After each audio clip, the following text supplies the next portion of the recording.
Hi everyone! Welcome to Mystic Queen PH at ito ay isa na namang collective love reading para sa inyo. Ayan. So this is also a timeless reading. Anytime na mapanood nyo to, as long as makaka-resonate kayo, this reading is for you. And if you are interested in private readings, meron tayong link sa description at sa pinned comment. Paka-check na lang information kung paano mag-book for a private reading. Okay, let's see. Energy check in you and your person. What's going on sa inyong relationship, sa inyong connection. So, tingnan natin yung mga stronger signs for this reading as a confirmation. You have Leo, Sun, Moon, Rising, Venus. Cancer, Sun, Moon, Rising, Venus. And Aries. So, Aries, Leo, Cancer, Sun, Moon, Rising, Venus. Can be any sign as long as makaka-resonate kayo. So, let's see the recent past energy. Recent past energy. So, Aries, Leo, Sagittarius, Taurus, Virgo, Capricorn. Parang meron ditong power struggle na kung sino yung mas magaling.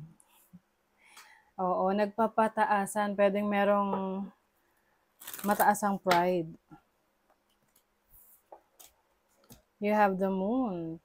Someone here ay parang nagdududa siya sa feelings ng person niya sa kanya or sa loyalty. Oo.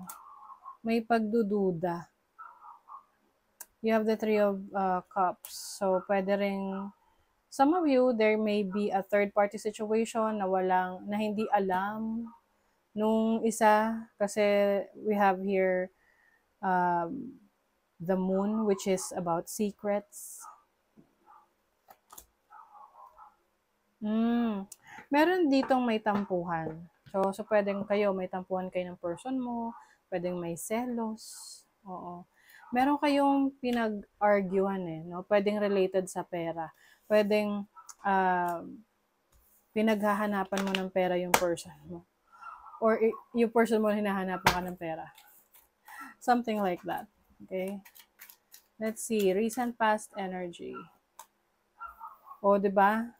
Pera talaga. Pwedeng isa yan sa problema or challenge ng relationship ninyo in the past. Oh my God. Jealousy. I think, no, ito yung tipong pwedeng yung person mo, may mga gastos siya na kina-question mo, na nag-iisip ka na baka meron siyang iba. Oo. South Node, energy from the past. So, pwede rin yung iba sa inyo rito, if your person ay merong obligasyon sa iba, okay, bago naging kayo, pwedeng isa yon sa nagiging challenge sa relationship niyo. Example, meron siyang anak sa iba, or meron siyang naging previous relationship na nagkaanak sila, ganon, na sinusuportahan niya. Let's see the current energy of this relationship. Current energy, Ace of Swords. Oh, new beginnings. Nagsisimula kayong muli. Oo, maaring may maayos na communication dito, parang merong agreement. 'Di ba? You are hoping, praying na maging maayos. As long as magpapakita ng katibayan. Na para makuha mo yung tiwala. Ito yung tipong nagkaroon ng trust issues in the past. So, ngayon, inayos, nagkaintindihan, pero ang agreement is laging merong resibo. Diba? Nagda-doubt talaga. Oo, may doubts. Messages, dreams. So, pwedeng meron kayong mga pinag-uusapan ngayon about your future, what you really want, or ano yung gusto yung mangyari, saan nyo gustong pumunta yung relationship nyo na to. Okay? So, kumbaga, naayos. Tingnan natin feelings ng person mo towards you. Feelings ng person. Uy. Okay. Merong malaking pagbabago yung person mo. Ngayon, mas pinipili niyang maging masaya sa'yo. Mas pinipili niya na ayusin yung relationship niya sa'yo. Marami siyang realization na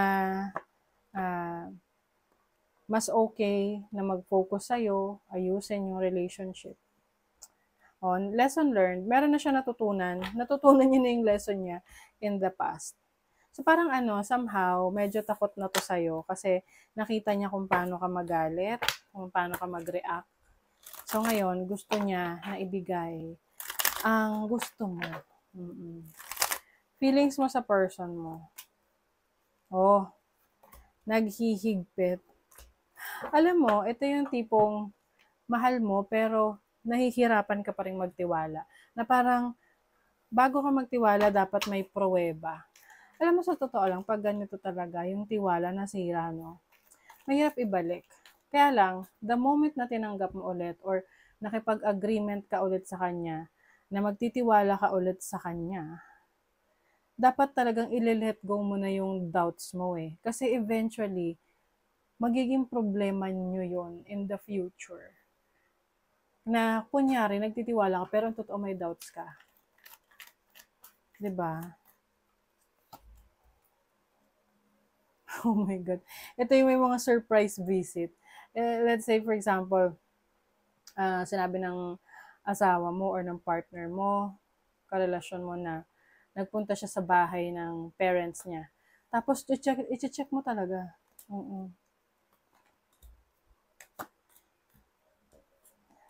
Sa ngayon, nananahimik ka. Hindi mo siya, parang hindi mo ginugulo yung kanyang diskarte sa buhay. You are also trying na maging better version of yourself sa relationship na to. Sa totoo lang, no? Although, meron pa ring bahid ng pagdududa sa'yo sa totoo lang. Nagdududa ka pa rin. So, pag ganyan, binigay mo na yung tiwala mo ulit, nagkasundo kayo, ibigay mo na, no? Para saka ka na lang mag-react kapag sinira niya ulit yon. Kasi pwedeng yung kunyaring tiwala mo mauwi ulit sa problema. Na tipong nag-doubt ka sa kanya pero wala naman talaga siyang ginagawang masama.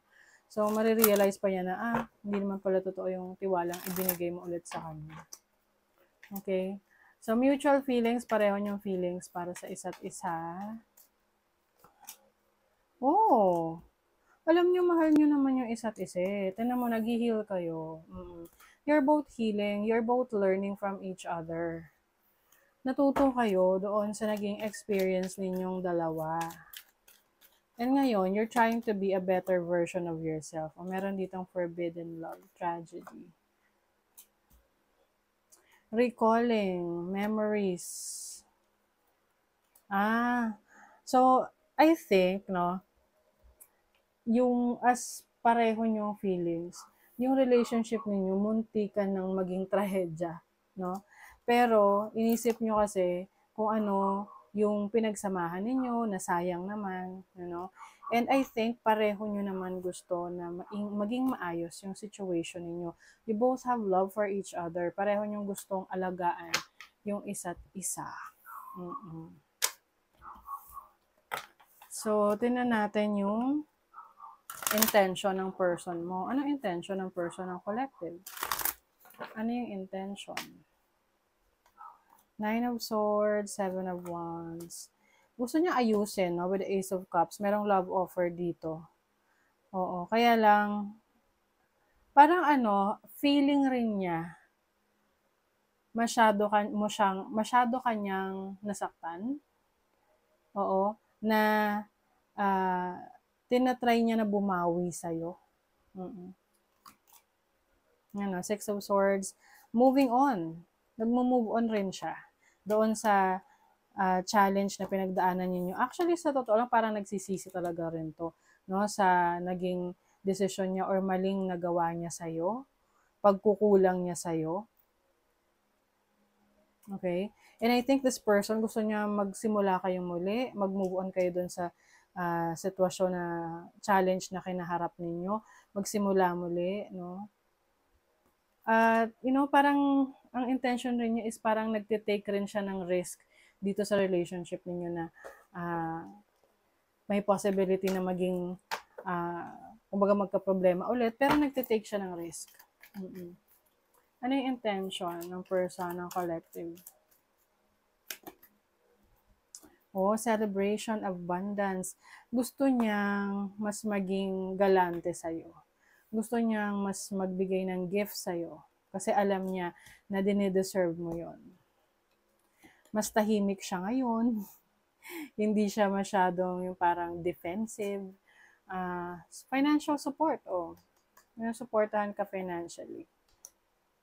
This person is also very spiritual. So, maaring nagpe-pray din siya, nag-ask siya sa guides niya kung ano yung dapat niyang gawin for your relationship.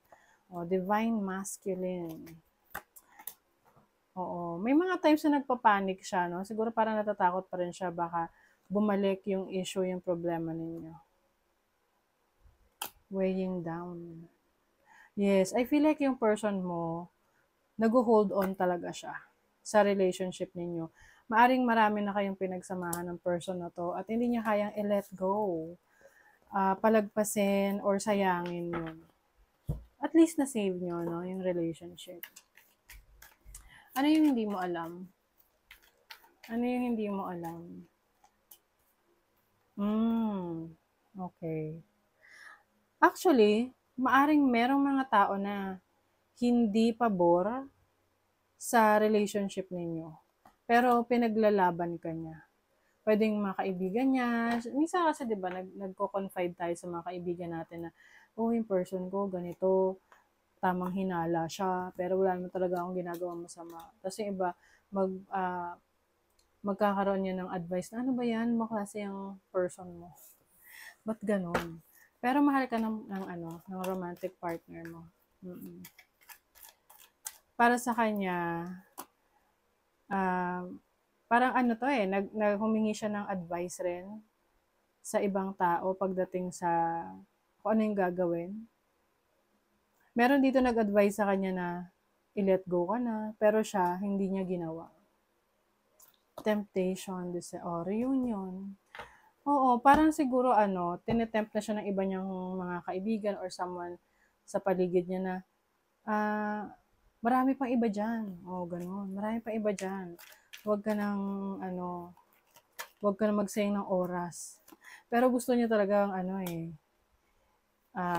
magkaayos kayo. Siguro nagpe-pretend siya na mukhang okay lang siya, 'di ba? Pero mas hinarap niya yung sarili niya, yung totoong siya. Yan may ego.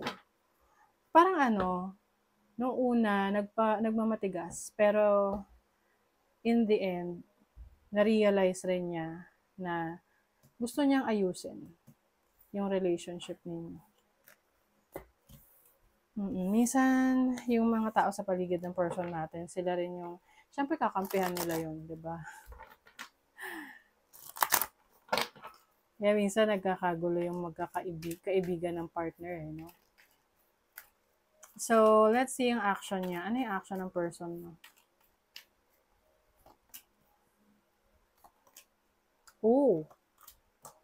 Ano to? What is the Five of Swords? Feeling ko meron siyang makakaaway dahil sa'yo.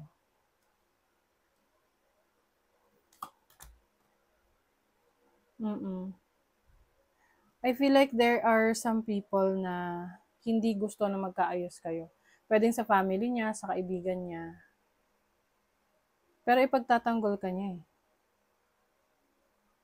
Hindi niya siguro to ipapaalam sa'yo para hindi na lumaki yung problema. Aayusin niya to ng sarili niya. Merong mga humahad lang sa relationship niya. Diba? Gusto niya talaga na ayusin. Pwede ang kadil mo ay isang earth sign, Taurus, Virgo, Capricorn. Gusto niya talaga magsimula muli. Oh, nilalakasan niya ang kanyang loob.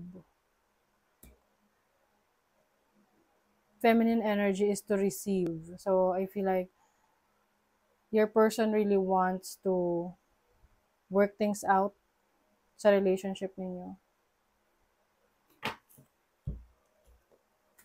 Pagtatanggol ka niya, laban sa mga, laban dun sa mga sumusulsol sa kanya, na wag ka na iwan ka na, or let go ka na. Ano yung action mo?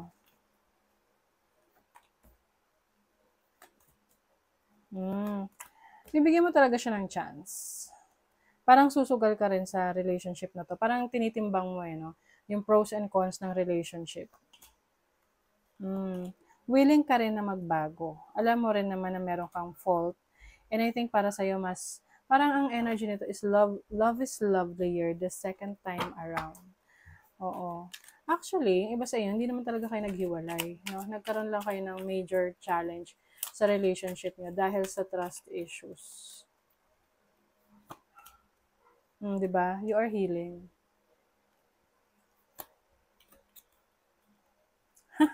Pero may triggers pa rin, no? Natutunan mo na rin yung lesson mo. Andun pa rin yung selos. I think that is something that you need to work out, no? Para maiwas. Kasi yan yung nagtitrigger sa problema ninyo. Sa nyo, yung challenge sa relationship. Na halimbawa may masabi lang siya na may parang clue na related doon sa pinagsilosan mo. Parang natitrigger ka kaagad. So, pag ganon, past is past. Focus na lang kayo sa future. Para hindi na rin kayo maapektuhan. Diba? Kasi yung iba mahilig maghalongkat ng nangyari sa past. Ganoon naman talaga eh. Risk talaga. Ang relationship, tumataya ka rin dun sa tao. Kung hanggang dulo ba siya kasama mo. Diba? So, kailangan magtiwala ka. Where's this relationship going? Okay. You have the Magician, the Queen of Pentacles, the King of Wands. So, I think, mas magpo-focus kayo sa pag-aayos ng inyong relationship kasi this is someone na inaayos, finifix yung relationship. Nurturing, taking care of each other. Mas magiging passionate rin kayo sa isa't isa. Maaring may mga travel opportunities kayo together. Wow. King and Queen of Wands. Merong energy rito ng pwedeng kung meron kayong, kung may bala kayong magkaanak, possible in the future, merong darating. Kung may anak naman na kayo, I think mas magbibigay kayo ng time sa anak ninyo. Yun yung parang magiging bond ninyo eh. Pero at the same time, magiging parang ka rin, parang gwardyado, ganun. Oo. Kumbaga, you trust your person, pero yung vigilant, no? Yung nag-o-observe. O, diba? Eyes for you, fascinated, watching, focused. Nag-o-observe ka pa rin. Meron na siyang kinot off. I think itong kinot off niya is someone na pinagsaselosan mo. You are both vibing higher. So, kumbaga, you're really trying your best na maging better version ng mga sarili ninyo. Meron na kayong inili-let go, dinidiscard. Okay? Yung mga unhealthy habits ninyo na hindi nakakatulong sa inyong relationship. Yung iba sa inyo, lilipat pa kayo ng bahay. Parang new beginnings for you.